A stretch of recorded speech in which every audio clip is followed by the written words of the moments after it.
여러분 안녕하십니까? 광주 MBC 뉴스데스크입니다. 5.18 당시 가장 먼저 시민에게 총을 쐈던 계엄군이 국가유공자로 지정돼서 국립현충원에 안장돼 있다는 사실이 광주 MC 취재를 통해서 처음으로 확인됐습니다. 놀랄 일은 그뿐만이 아닙니다.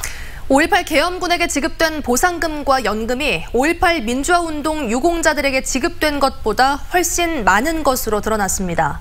5월 단체들은 가해 군인들의 유공자 자격과 예우를 즉각 박탈하라고 촉구하고 나섰습니다. 보도에 우종훈 기자입니다. 국가유공자로 등록된 5.18 계엄군 73명이 지난달까지 지급받은 보상금과 연금은 모두 164억 2,300여만 원입니다. 한 사람당 평균 2억 2,400여만 원이 지급됐습니다. 반면 지난 1991년부터 최근까지 5.18 유공자 5,800여 명에게 지급된 보상금은 모두 2,510억 원으로 한 사람당 평균 4,300여만 원입니다. 가해자인 계엄군들이 피해자들보다 무려 5배나 많은 돈을 받았습니다. 전상군경으로 분류된 한 계엄군은 보상금과 수당 등을 포함해 6억 원이 넘는 돈을 받기도 했습니다. 더욱이 국가유공자로 등록된 5.18 계엄군 73명 가운데 30명이 국립현충원에 안장돼 있고 이 중에는 최초 발포자인 참호소령 등 책임자급인 장교 대여섯 명도 포함돼 있습니다.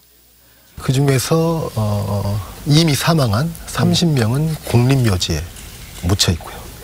그다음에 73명 중에 장교급도 6명이나 포함되어 있는 걸로.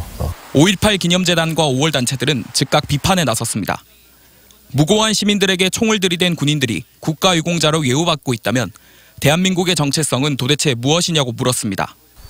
이어 5.18 가해 군인들에 대한 훈포장과 국립묘지 안장 등 모든 예우를 철회하고 국가유공자로서의 시해를 즉각 중단하라고 정부에 촉구했습니다.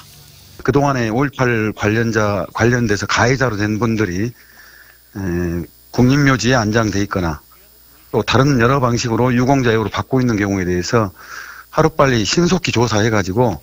하지만 현행 법안에서 5.18 가해 군인의 유공자 자격과 예우를 박탈하기는 쉽지 않습니다. 설사 5.18 무력 진압에 참여한 데 따른 잘못이 인정되더라도 다른 공적을 세우거나 순직 등으로 인정될 경우 예우를 받을 수 있도록 돼 있기 때문입니다. 3개 법안에 대한 조속한 개정이 필요합니다. 국가유공자법이 있고요, 상훈법이 있고요, 국립묘지 안장 관련법이 있습니다. 이 3개 법안들에 대한 교통정리가 되어야 된다는 것. 5.18 계엄군 국가유공자 지정 문제를 제기한 송갑석 의원은 5.18 가해자들이 국가유공자 예우를 받지 못하도록 관련 법률 개정안을 마련해 당 차원에서 개정이 추진되도록 하겠다고 말했습니다. MBC 뉴스 우종훈입니다.